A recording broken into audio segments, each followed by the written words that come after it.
dia, meus amigos e meus irmãos, bom dia, boa tarde e boa noite. Nós temos o verdadeiro Evangelho, em que Jesus aparece como a figura central, a figura exponencial, com a sua obra redentora, a sua obra de salvação. Não aparece o homem, mas sim aparece Jesus como figura axial, como figura central. Tanto que o verdadeiro Evangelho é cristocêntrico. Aparece Jesus na sua perfeita identidade e na sua perfeita e integral missão. Não aparece Jesus como fulano deseja ou como Beltrano acha. Aparece Jesus como é a vontade dele, como foi dito pelos profetas, pelos apóstolos e segundo a vontade soberana de Deus. O verdadeiro Evangelho existe, o verdadeiro Evangelho é pregado. Jesus, como eu disse, na plenitude, na inteireza da sua identidade e da sua obra redentora. Mas existe também o Evangelho mentiroso, o Evangelho tendencioso, o Evangelho falacioso. Um Evangelho cheio de proselitismo, um Evangelho que visa seduzir as pessoas com alguns aspectos da pessoa de Jesus, mas não na inteireza da sua identidade ou da sua missão. O apóstolo Paulo, na Epístola aos Gálatas, fala muito bem sobre isso, sobre um outro evangelho que é maldição, se torna maldição para as pessoas, porque ele não salva.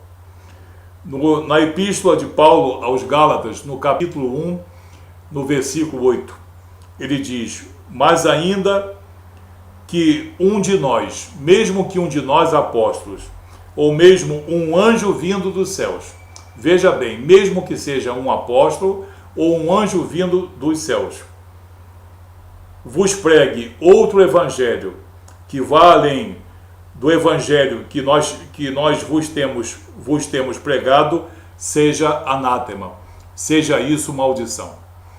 Nenhum de nós apóstolos e nenhum anjo vindo dos céus tem poder, legitimidade ou autoridade para pregar um segundo evangelho, um terceiro evangelho, um outro evangelho, em que aparece um pressuposto outro Jesus, uma outra obra redentora, enfim, uma série de diversos fatos corrompidos para sustentar doutrina pessoal. Então, o apóstolo Paulo diz na sua autoridade: cuidado com o evangelho que é anátema, que é maldição, que é o evangelho mentiroso, que fala profusamente em Jesus, mas está mentindo. Nós temos aqui 4 exemplos que eu separei, em que você pode facilmente identificar se você está perante um evangelho verdadeiro ou perante um evangelho falseado. Em primeiro lugar, aonde se pregue um Jesus fraterno, irmão fraternal, mas nunca redentor. Em muitos lugares, em muitas palestras, fala-se do amor fraternal que Jesus exerceu, que Jesus ensinou e que Jesus preconiza. O amor de uns pelos outros. Sim, amor fraternal, mas não se prega um Jesus redentor. É muito interessante que se esteja interessado em tornar bastante evidente o amor fraternal, mas não a redenção. Por quê? Os propósitos são malévolos. Não passa de mentira quando se omite o Jesus redentor. Nós temos aqui 2 exemplos. O primeiro exemplo do apóstolo Paulo, na carta aos Efésios, capítulo 1, versículo 7, em que o apóstolo diz, falando sobre Jesus: em quem temos a redenção pelo seu sangue, a remissão das ofensas, a remissão dos pecados, segundo as riquezas da sua graça. Segundo as riquezas da sua graça. Então existe redenção, existe remissão. E isso confirmado pelo legítimo apóstolo Paulo. E o próprio Jesus, no Evangelho de Lucas, no capítulo 21, versículo 28, quando ele avisa sobre as coisas que haverão de preceder a sua vinda, ele diz: ora, quando estas coisas começarem a acontecer, olhai para cima e levantai as vossas cabeças, porque a vossa redenção está próxima. A vossa redenção está próxima. Então Jesus não é apenas amor fraternal, Jesus é também redenção. Se houver omissão, sempre proposital, dessa redenção, existe aí um evangelho falacioso. O segundo exemplo, um Jesus que é apresentado sempre como mestre, mas nunca como soberano e senhor. Jesus é mestre? É, sempre foi, é e sempre será. Mestre, soberano e senhor. O que o mestre faz? O que o mestre fez? Ensina, leciona, passa informações de cunho moral e de cunho espiritual, que os homens dizem conhecer, mas geralmente ignoram.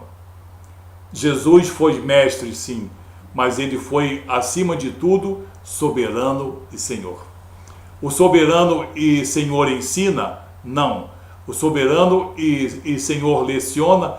Não. O senhor e soberano exerce, executa o seu poder e a sua autoridade espiritual, que só ele tem, ele e o Espírito de seu Pai.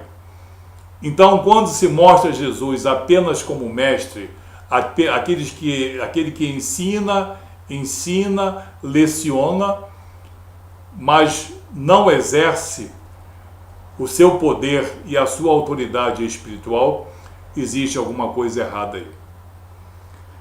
Jesus é principalmente soberano e senhor, porque como soberano e senhor, ele nos traz a redenção, nos traz a regeneração moral e espiritual, nos traz a remissão de nossos pecados, a justificação, a nossa reconciliação com Deus, a concessão do Espírito Santo e a concessão da vida eterna.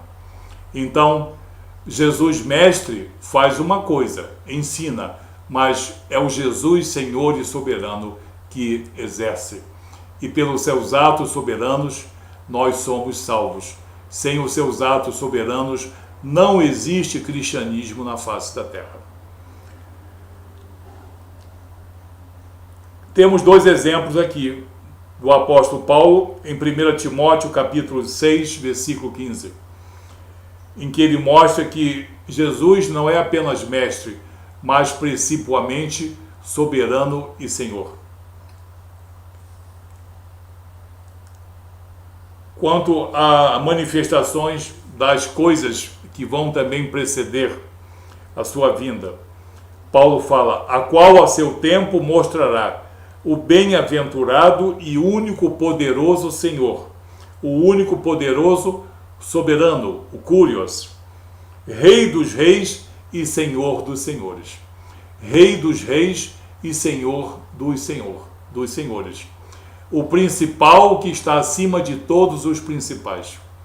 Aquele que é soberano, aquele que dá destino às nossas almas. Destino para a salvação ou destino para a condenação.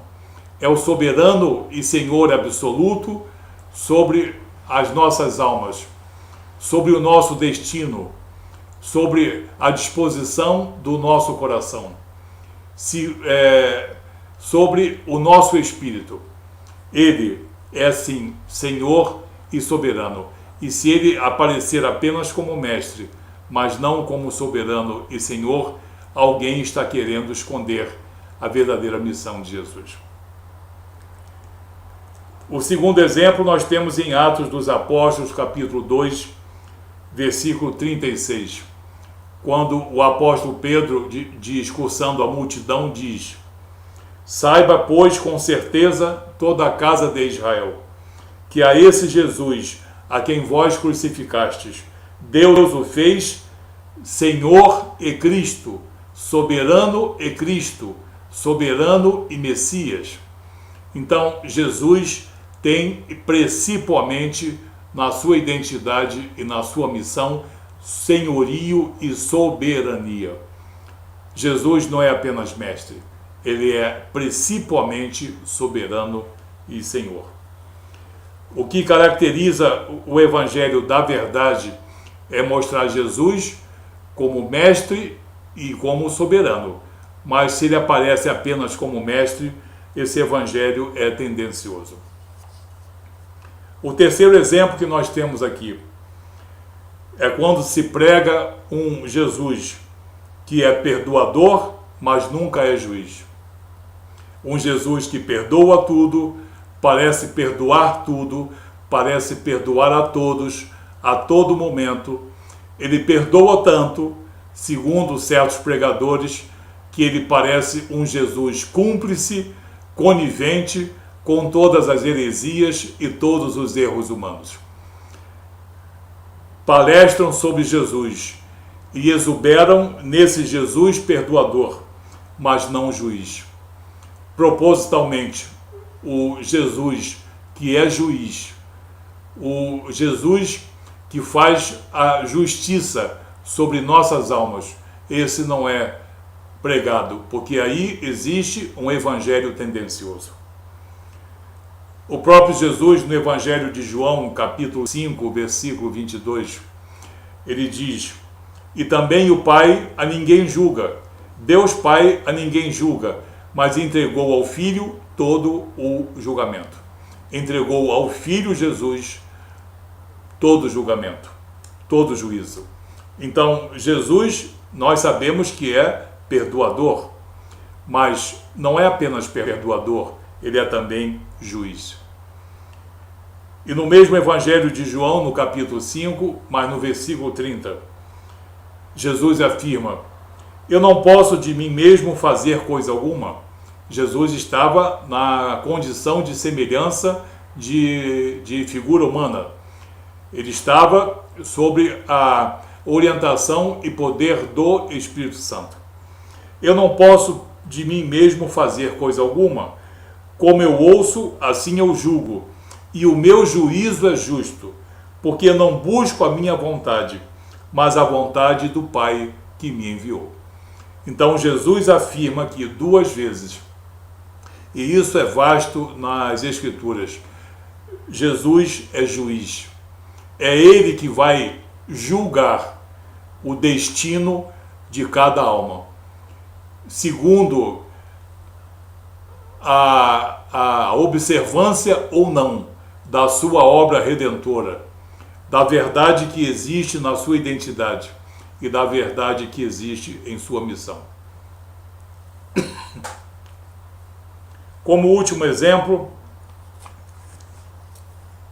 de um evangelho que é, no caso, tendencioso, malicioso, enganador, nós temos a pregação de um Jesus que é sempre amor, mas sem promessa.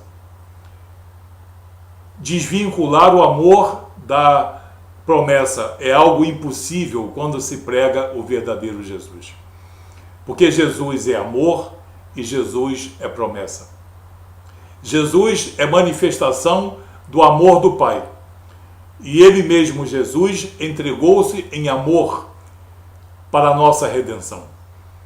E ele é também promessa. O próprio Jesus é o cumprimento da promessa de Deus, do cumprimento das profecias, de tudo aquilo que foi prometido, de tudo aquilo que foi profetizado antes do seu nascimento, séculos e séculos antes do seu nascimento.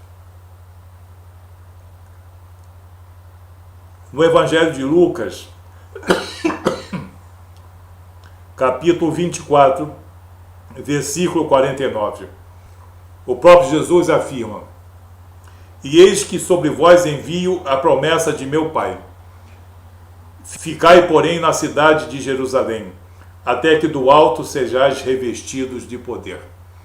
Jesus fez essa promessa, e essa promessa cumpriu-se na fundação da igreja, pela efusão do Espírito Santo de Deus.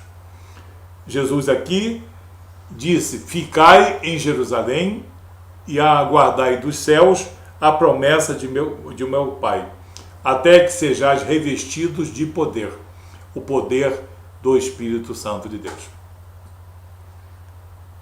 E no livro de Atos dos Apóstolos, capítulo 2, versículo 33, Pedro, discursando, diz: de sorte que, exaltado pela destra de Deus, e tendo recebido do Pai a promessa do Espírito Santo, derramou isto que vós agora vedes e que vós agora ouvis.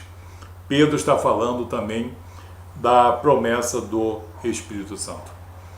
Então nós temos aqui 4 exemplos em que mostra que Jesus é muitas vezes pregado apenas como perdoador, mas não como juiz.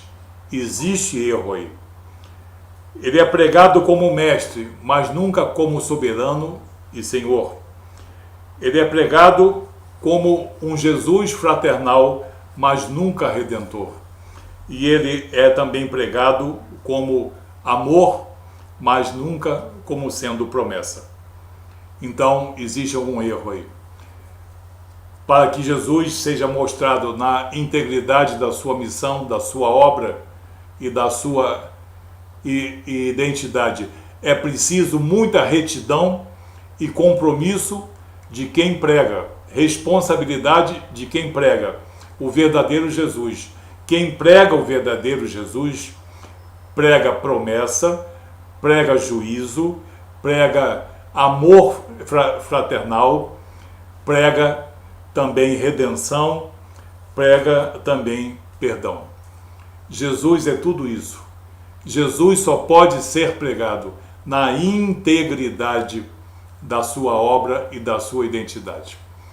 Se alguma dessas partes é rotineiramente omitida, é porque ali está sendo pregado um evangelho omisso, um evangelho deturpador, um evangelho mentiroso, por que não, segundo Paulo em Gálatas, um evangelho que traz maldição. Que Deus abençoe você, em nome de Jesus.